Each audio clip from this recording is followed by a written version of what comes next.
মধ্যপ্রাচ্যের উত্তপ্ত পরিস্থিতির মধ্যে নতুন করে প্রশ্ন উঠছে, চলমান সংঘাতে ইরানের পাশে কি দাঁড়িয়েছে রাশিয়া? আন্তর্জাতিক মহলে জোর আলোচনা থাকলেও এ বিষয়ে ভিন্ন সুর শোনা গেছে যুক্তরাষ্ট্রের প্রেসিডেন্ট ডোনাল্ড ট্রাম্পের কণ্ঠে।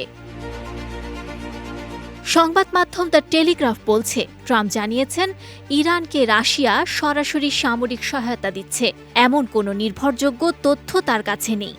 সাংবাদিকরা যখন জানতে চান মস্কো কি তেহরানকে যুদ্ধক্ষেত্রে সহায়তা করছে, তখন ট্রাম্প স্পষ্ট ভাষায় বলেন, এখন পর্যন্ত তিনি তেমন কোনো ইঙ্গিত পাননি। তবে তিনি এটাও যোগ করেন, যদি কোনো সহায়তা থেকেও থাকে সেটি খুব কার্যকর বলে মনে হচ্ছে না, কারণ বর্তমান পরিস্থিতিতে ইরানের অবস্থান খুব একটা শক্তিশালী দেখাচ্ছে না। এই প্রসঙ্গে যুক্তরাষ্ট্রের মধ্যপ্রাচ্য বিষয়ক বিশেষ দূত স্টিভ উইটকফও সাংবাদিকদের সঙ্গে কথা বলেন। তিনি জানান, রাশিয়ার সঙ্গে আলোচনার সময় তিনি স্পষ্টভাবে অনুরোধ করেছেন মস্কো যেন ইরানকে লক্ষ্যবস্তু নির্ধারণ, গোয়েন্দা তথ্য কিংবা অন্য কোনো সামরিক সহায়তা না দেয়।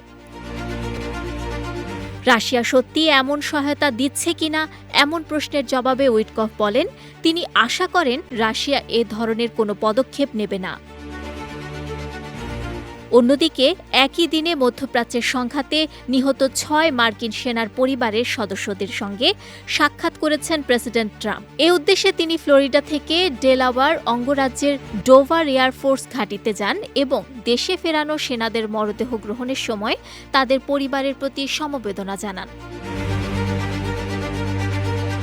মধ্যপ্রাচ্যের সংঘাত যতই জটিল হচ্ছে ততই বাড়ছে আন্তর্জাতিক শক্তিগুলোর ভূমিকা নিয়ে প্রশ্ন।